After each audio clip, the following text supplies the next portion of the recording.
There are three things I see when I open a cash pay practice's books. Just three.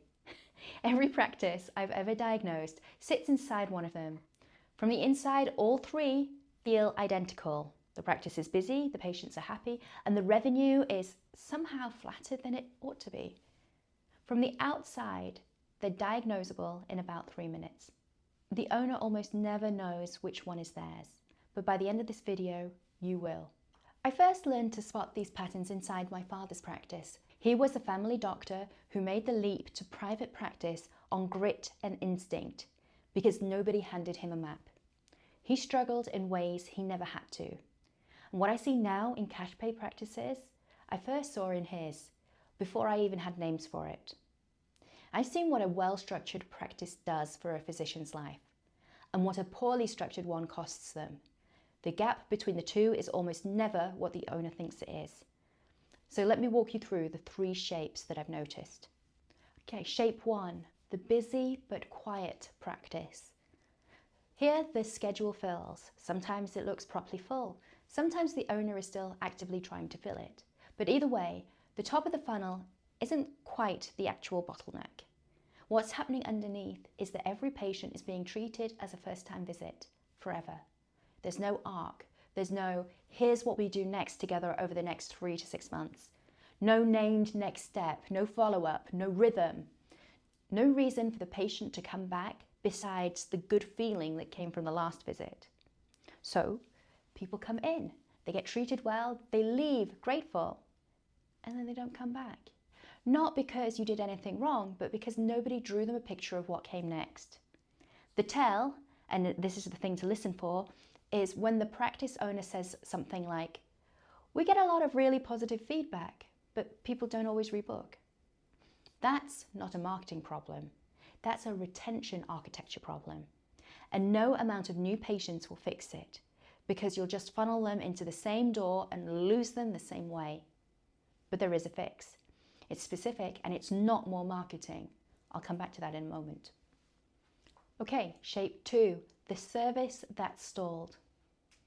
Every service on your menu is there for a reason, usually a good one. It will help patients. To this end, you put skin in the game. You bought the machine, you sent the physician to a training course, or you built the treatment room because you saw the clinical case for it. And you hopefully also saw the business case. You could see how it would earn its keep once patients found it. Both were the right reasons to make that call. The treatment does the job it was bought to do. But investment and adoption are two very different things, and a lot of practices have at least one service that made it through the launch phase and then just stalled out. Patients don't ask for it, and you're not quite sure how to introduce it into the conversation. The lead flow for it never materialized, or maybe you just haven't found the bandwidth to promote it properly alongside everything else you're already doing. None of that means the decision was wrong. It just means the service is now in an ambiguous state, costing you overhead, occupying menu space, and sometimes tying up expensive equipment or physician time without generating the return it was designed to. And here's the structural reason nobody catches it. Every practice's instincts are calibrated for volume. You notice when the schedule empties, when a bad review lands, when your team is drowning. But atrophy makes none of those noises. It's a service quietly earning less than it costs to keep, inside a practice that from the outside looks like it's winning. The metrics that would show you the problem aren't the ones a busy practice naturally watches. You're watching top-line revenue, patient count, booking rate, the numbers that say that the doors are open and the schedule is filling.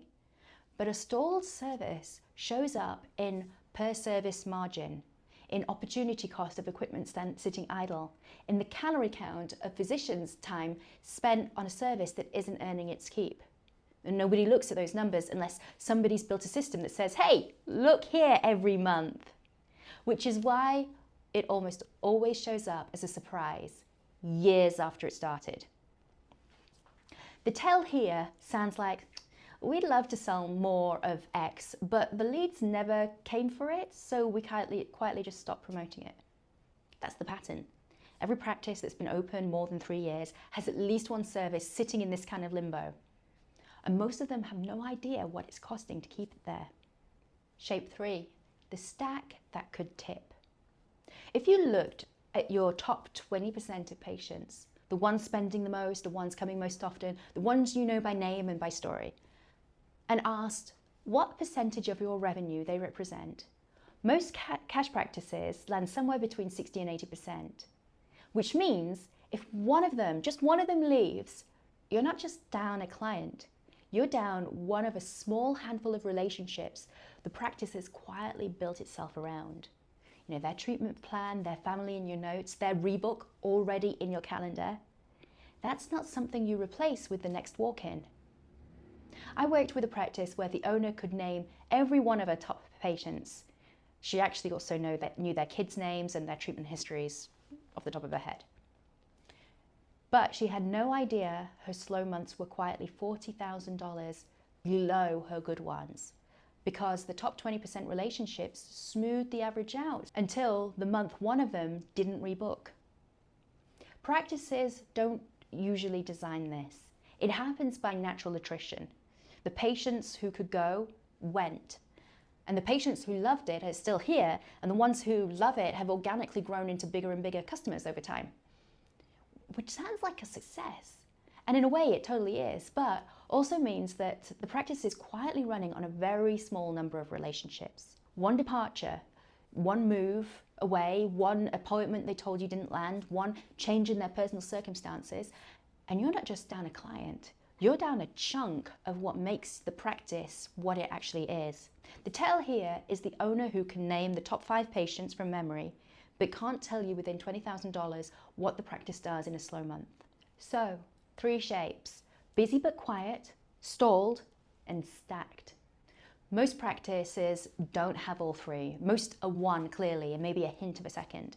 But if you recognize your practice inside one of those descriptions, the first fix is almost never marketing. It's structural. And here's the other thing you should be aware of. The 3 shapes aren't 3 separate problems.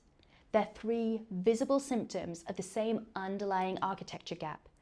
The gap between the front door offer and the second sale. The shape you see depends on what position the practice is most exposed in. Fix the architecture and the shape resolves. Try to fix the shape without fixing the architecture, and the shape just comes back. Same practice, same leak, different quarter. Which is why the order matters. Fix the wrong thing first and you spend money and time and don't move the needle. Fix the architecture underneath and the second and third shapes often resolve themselves. That architecture, the gap between the front door offer and the second sale, is exactly what my More Per Patient video training walks you through installing. It hands you the 9 steps that turn the entry visit from a dead end into the start of a long-term relationship, in the order that they need to be installed. It's the same work I do with cash pay practices in year 1.